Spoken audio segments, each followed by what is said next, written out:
Hi everyone, my name is Patrick McCarthy. I'm an Assistant Director of Admissions here at Seattle U. Thanks for being here today. We're going to talk about the application process to Seattle U, kind of tips and tricks, what to know, things to consider as you submit your application, how exactly you're supposed to do that, and then just kind of some tips from the Seattle U Admissions Office. So I'm going to share my screen here, kind of wade through the PowerPoint with you. So I have worked with thousands of students as I've been an admissions counselor at Seattle U. I've been here for about 6.5 years, so I've read many applications. And there's a lot of different ways to apply to Seattle U in terms of who you can show yourself as. There's very few ways to actually apply, but just in terms of who you present yourself as to your admissions counselor can come through in many different ways. Depending on kind of the information you include in your application, how you kind of wade through this application process. So you should be seeing the PowerPoint slides here, and I'll just get going. So I'll kind of give you the overview of what we'll be talking about, the items to kind of consider as you apply with regard to the application, your essays, the review process of the application, tips as you apply, deadlines, and how we kind of look at the fit piece of students of considering Seattle U when it comes to how you'll fit here at SU and how we want to be able to fit into your life as well, because it is a two-way street. So there's a lot to consider in terms of choosing a school, whether it's Seattle U or elsewhere. So when you're applying to Seattle U, if you're in high school now and graduating this year or whenever it is, next year, you'll apply via the Common Application. And the Common Application is what it's called. It's a common app to about 800 or so, almost 900 schools out there. It's one main application that you fill out. And then each school that's on the Common Application can choose to have supplemental information. So essays, specific information about that school, if schools are test optional, if they want to know specific things about scholarships that they might have questions about, they'll ask you that information in their supplemental piece of the Common App. But as you're filling out the main portion of the Common App, that's like your information, parents or guardians, supporters in this process information, where you go to school, your extracurriculars, there's one main Common App essay that you'll fill out. And that essay will go to every school you apply to. So I'll go into the essay in a few minutes here, but just keeping in mind that it's a lengthy application, but there's ways to really individualize yourself as you fill out your application. So high school students will fill out the Common App. If you are in Running Start as a Washington State applicant or in dual enrollment classes through a community college or another university, you'll fill out the Common App as well. A lot of students think they should apply as transfer students if they've taken college classes in high school. But if you're doing dual enrollment, Running Start, college in the high school, you're going to apply as a high school student with the Common Application. And then transfer students that are attending a university or a college after having graduated from high school, then you will apply as a transfer student, and there's a Seattle University transfer specific application on our website. So that's what the application process looks like. I'll go into timelines, kind of what to know when you're submitting your application, but hopefully that helps you know how you are applying to Seattle U. And what we'll talk about today, all these different pieces, so how the different academic components go into your application, what there is to know about our review process, direct entry admissions to Seattle U. So there's a lot of components to this. We want to try to get as much in as we can so you can feel ready and prepared to submit your application. And just so you know how this whole process works, we want to be transparent with you so you can know how we are working on our end as we're reviewing applications. So the application itself, pretty similar for both freshmen and transfer students. So first time in college students being high school students coming to college. FTIC is an acronym you'll see in this PowerPoint. You'll notice that colleges and admissions offices like using acronyms. We try to be as clear about what those things are, but you will notice that as you're working more into this college application process. So when you're applying to Seattle U, the Common App, as I said, for first time in college students is the only way to apply. With your Common App, you're submitting a transcript from your high school. You're submitting SAT or ACT scores if you're choosing to submit those. We are test optional, so those are optional items on your application or within your application components that you'll submit. Then you're submitting 2 letters of recommendation, one from a teacher, one from a counselor, and then there's a $55 application fee when you are applying to Seattle U. So the one note I'll make about those SAT or ACT scores being test optional is that when you're thinking about whether you should submit your test scores or not, the way I would tell you to think about it is kind of reflecting and saying, like, are my test scores an accurate representation of my academic ability? If you think so, if you're really excited and want to share your test scores with us, please do that.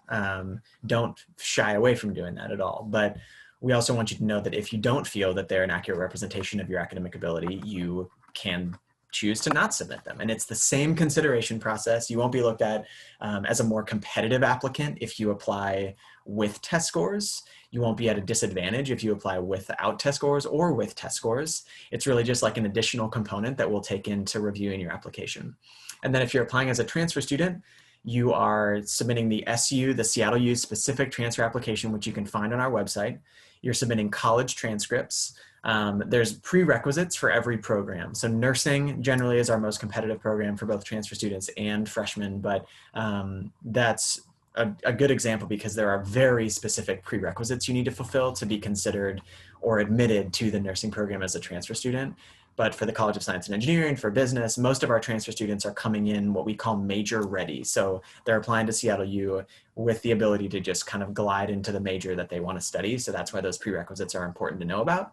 And you'll just work with your transfer admissions counselor as you get ready to apply or start your application to see what prerequisite classes you need to have taken or be ready to take as you're getting ready to submit your application.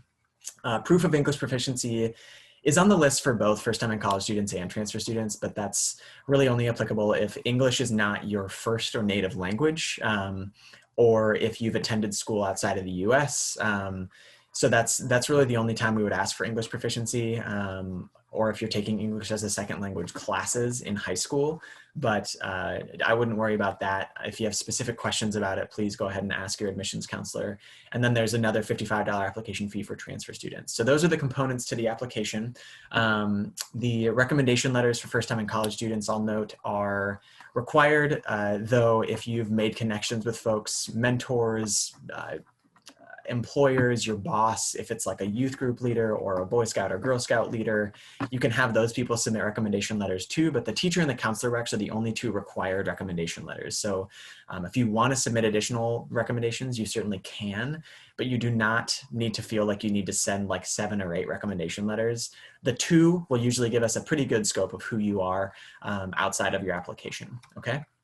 And then when it comes to applying to Seattle U, there's some deadlines to keep in mind. So for transfer students, it's more of a rolling application deadline submission. So throughout the year, there's different deadlines that you'll apply for depending on the quarter that you want to start. Fall quarter is probably our most popular for transfer students. It's definitely our most popular for freshmen, just kind of that September start after summer of graduating high school. But we review transfer applications throughout the year. Certain programs have certain deadlines that you have to apply for because certain programs only start during certain quarters. So that's something to keep in mind as you're getting ready to submit your application or start working on it. For freshmen, there are 2 deadlines, that FTIC you see up there, first time in college deadlines. That's that acronym I was talking about. For first time in college students, there's 2 deadlines, early action and regular decision. Early action being November 15th, regular decision being January 15th. I'll go into the differences between those 2, but those are the 2 deadlines. Really, it's the same application process for both deadlines, but those are the dates to keep in mind. And I'll go over when you'll hear your decisions back. Generally for transfer students, depending on what quarter you're applying for, it's anywhere from 3 to 6 weeks. It could be a couple weeks longer than that, depending on when you submit your application, the program you're applying for. My best recommendation, whether you're applying for as a transfer student or as a first-time in college student, is to reach out to your admissions counselor if you have questions about the application process, if you have questions about timelines, prerequisites, requirements as you apply. We, as your admissions counselors, I have done this year after year after year, and it's our favorite thing to be able to kind of help students through this process. We know there's a lot of nuance to every single college you're applying to and the process that they have, so we want to be the resource for you. We know that our websites are full of a lot of information. We try to keep them as helpful as we can, but we know it's hard to get through sometimes. So do not hesitate to reach out. Hopefully this is helpful and this answers most of your questions today, but just know that we want to be a resource for you. So don't hesitate to be in touch. All right. So in terms of early action and regular decision, those are the 2 deadlines for first-time and college students. So early action, both of them, as you can see, are non-binding. What that means is you are not bound to your decision to come to our school. The reason we emphasize that is because if you apply early decision to a school, that's another type of application deadline, usually on November 1st or in early November. Early decision is where it's a binding deadline. So that's when you'll apply to a school. If you get into that school, you go to that school. So you're usually sort of signing and submitting a contract when you're applying to schools early decision, because you're essentially saying, like, if I apply and if I get in, I will go to your school no matter the cost, no matter the financial aid, no matter the merit scholarships I get. Like, I am going. Usually people will apply early decision to their first choice school because they really want to go and they're going to go no matter what. We don't have early decision at Seattle U.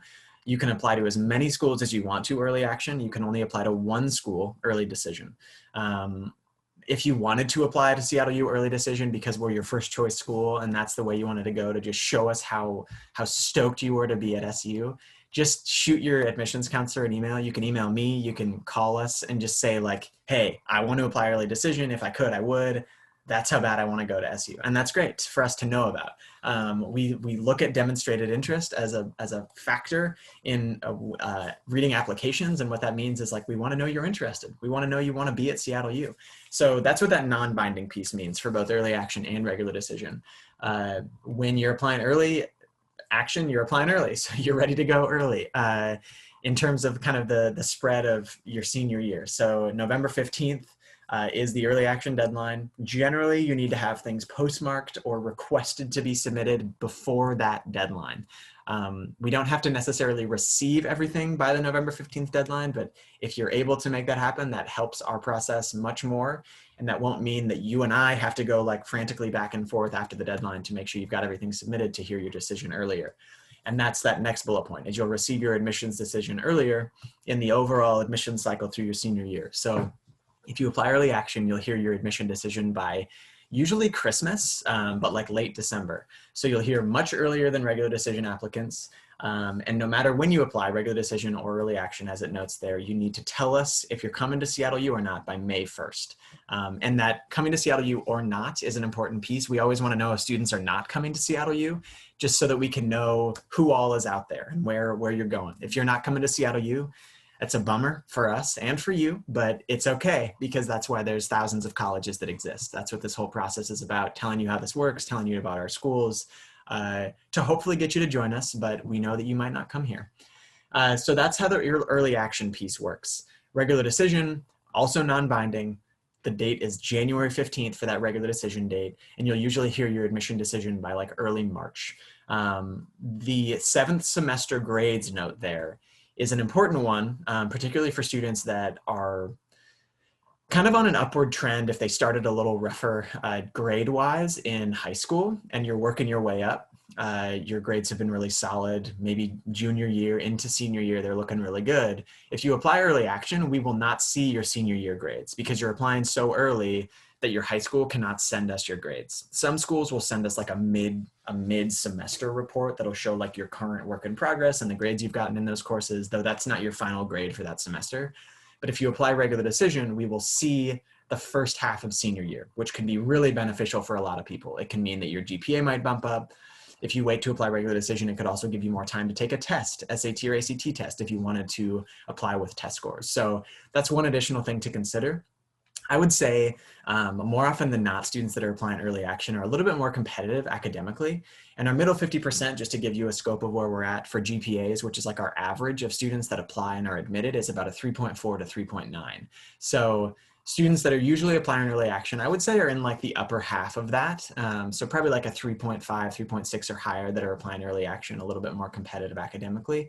And depending on the program, for nursing, usually I'll recommend students apply early action simply because there's a bigger pool for you to be considered for. If you wait to apply regular decision for nursing, which you certainly can do, that doesn't mean you won't get into the program. It just means that we've already admitted some students and we're going to be looking a little bit more critically at like math and science grades, test scores if you submit those, to make sure you're a competitive applicant.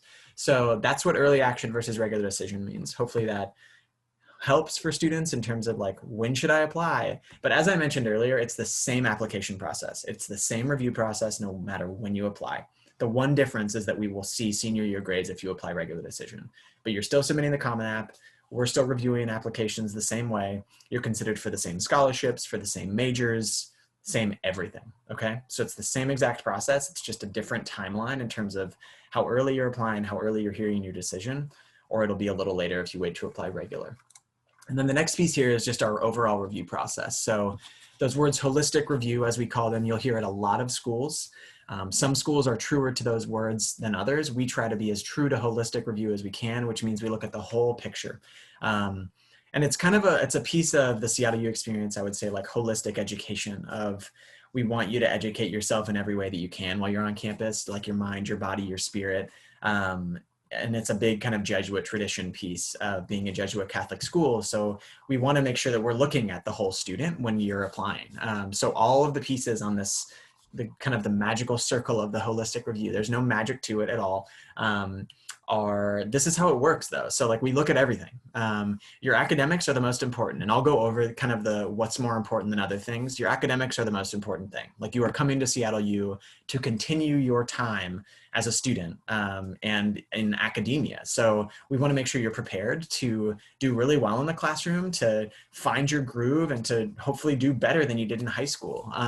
Because it's a small classroom setting. You're going to be challenged. Like your professors are going to expect a lot of you. So we want to make sure you're going to do really well. So your academics are huge, which is that overall GPA in high school or overall GPA in college if you're a transfer student, or if you have taken college classes in Running Start or dual enrollment. So your GPA is something to consider. That academic rigor is how hard your classes are. So the challenge that you're kind of taking on in terms of AP classes, honors classes, IB classes, Running Start, dual enrollment, college level coursework. So seeing that you're challenging yourself is good, but we also recognize not every student has the opportunity to do that. Not every student thrives having that kind of additional challenge.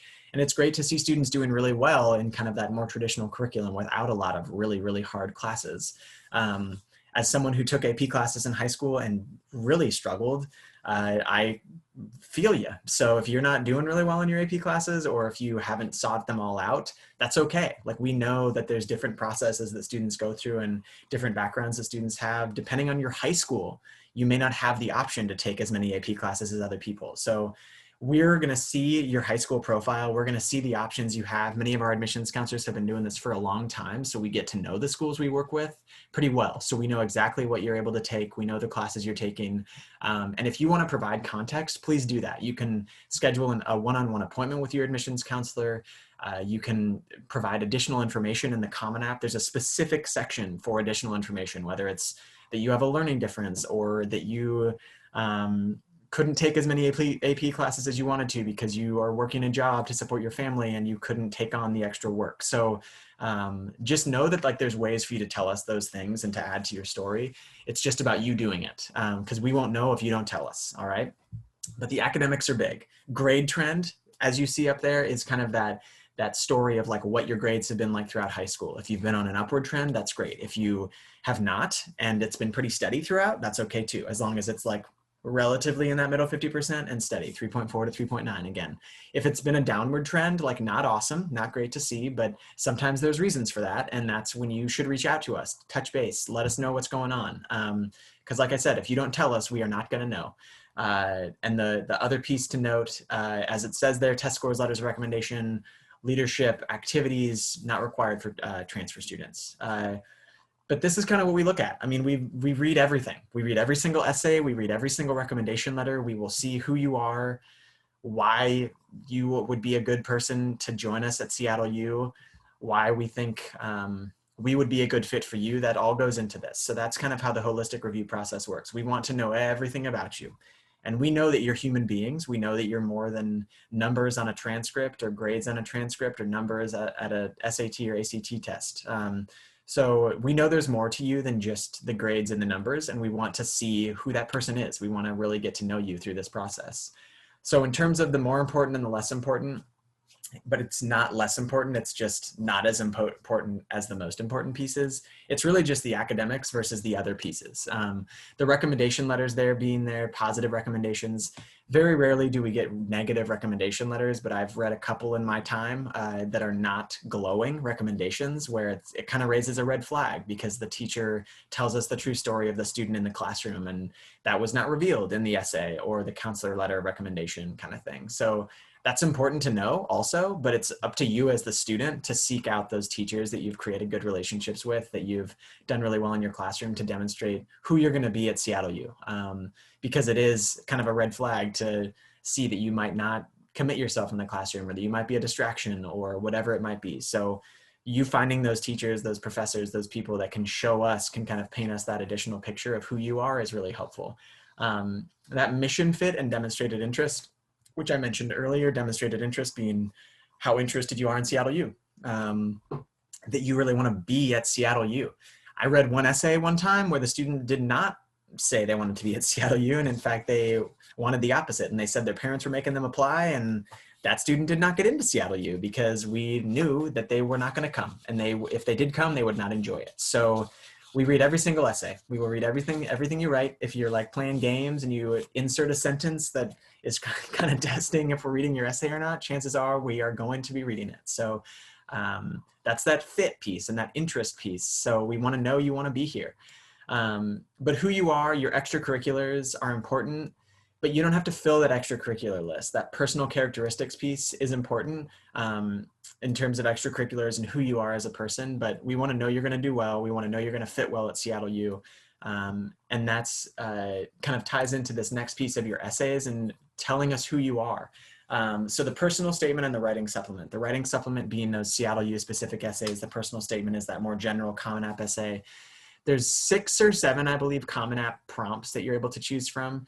They stay pretty consistent throughout the year. So whether you're a senior applying right now or have submitted your application, or if you're a sophomore or junior getting ready to apply, the prompts will likely remain largely the same next year or into the next few years. So you can start prepping. You can look at the essay prompts on the website, the Common App website.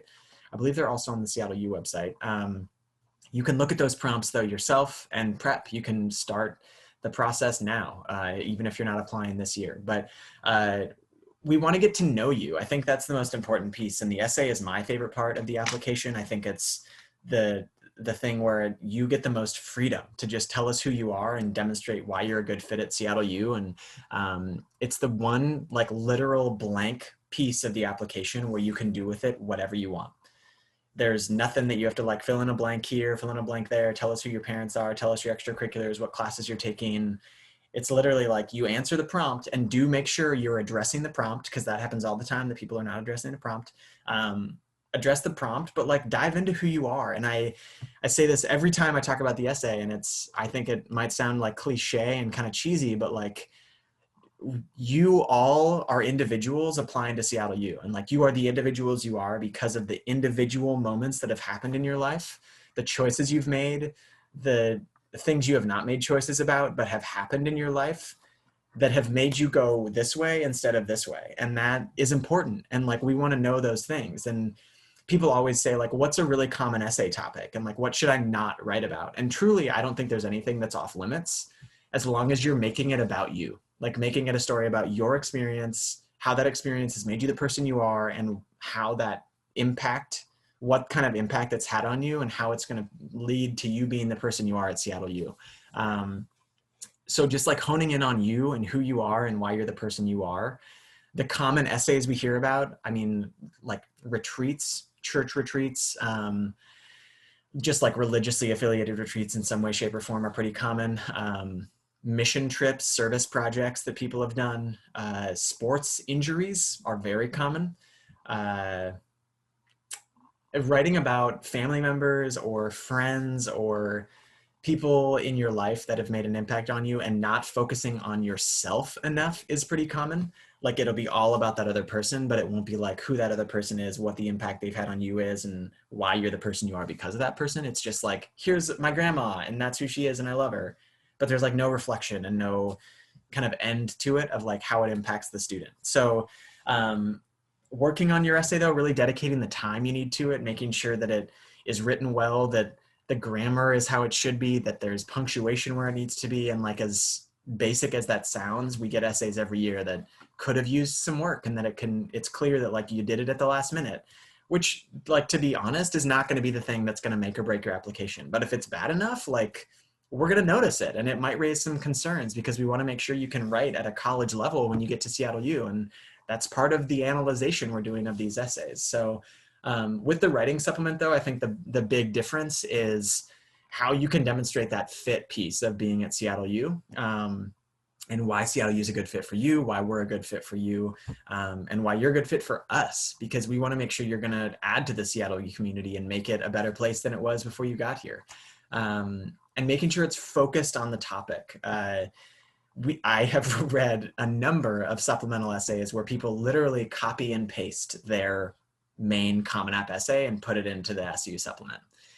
And like not a thrilling way to learn more about a student and why Seattle U is a good fit. Okay, so don't do that. If you do that, again, it probably won't be the thing that like makes me want to deny you, but it's not going to add brownie points that like a good focused supplemental essay could add to your application. All right, so those are the essays. When it comes to the fit piece, which I've talked about a couple times, just so you know more about what this means, we talk about it a lot at Seattle U. A lot of colleges talk about like the fit, how you're going to fit at a campus is important.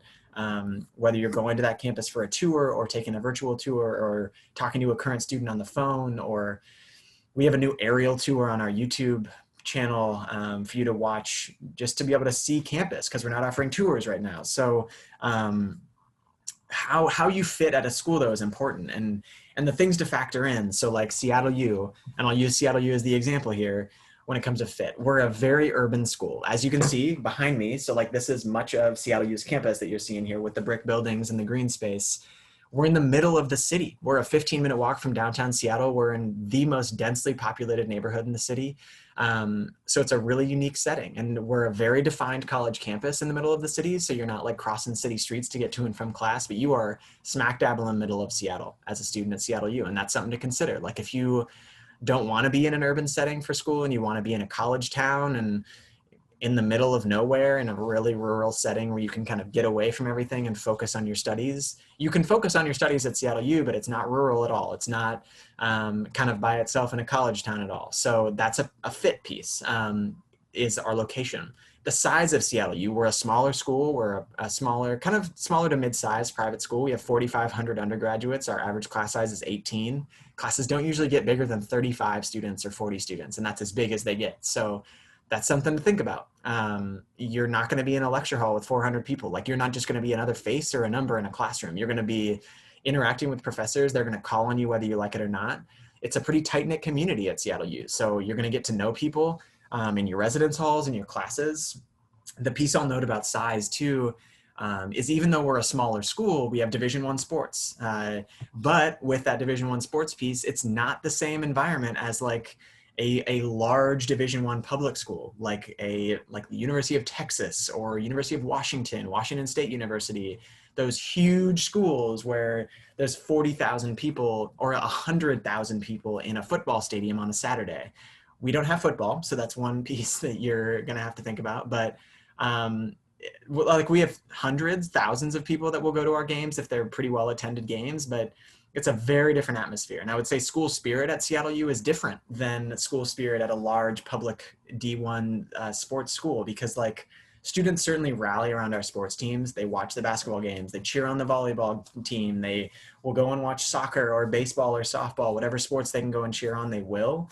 But it's not what every student comes to Seattle U for. It's not, people don't come to Seattle U to be at game day on Saturdays. School spirit, I would say, is much more about like the community you build and how you can support the community around Seattle U and the clubs you can join and the work you can do with professors and making Seattle U live up to the Jesuit tradition and the mission that we have as an institution. So that's another component of fit, is like, do you want to be at a school where sports are the thing that everyone rallies around?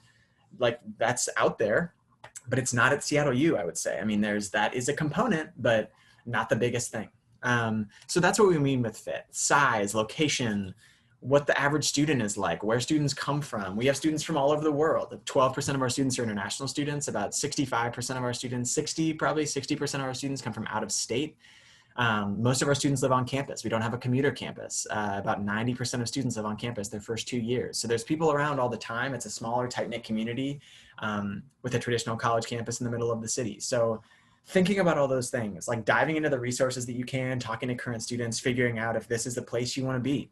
it's a 4-year commitment. It's not a cheap commitment by any means. We're a private institution, which means our sticker price is a little higher. There are merit scholarships and financial aid to make it not as high tuition wise, but you're going to be spending a lot of time and money at this place, and we want to make sure it's the right fit for you. You know, we want to make sure you're a good fit for us in that application review, but we want to make sure we are a good fit for you too. All right. And our final tips here, I would say the important ones here are connecting with your admissions counselor, people like me, people like our other admissions counselors in the office, just to ask questions and figure out what path you should take, and if Seattle U is a good fit now, or if it's a better fit to transfer to later, or if there's current students or faculty members we can connect you with. Just taking advantage of us and knowing that like there is a light at the end of the tunnel, and like it's a stressful process as you're applying, but there will be a day when you're making your decision, and hopefully there will be a day when Seattle U becomes the place and you can say, this is where it's going to be. Because we hope to welcome you and bring you into this community. We love the community we're building, and we hope you can join us. But that's what that step-by-step piece is. Like 1 day at a time, 1 minute at a time, maybe 1 month at a time, so you can just prep for application stuff, since it's known to creep up on folks as you're submitting requirements and pieces. But outside scholarships, applying for the FAFSA, the free application for federal student aid, for additional tuition and funding assistance in terms of affording Seattle U.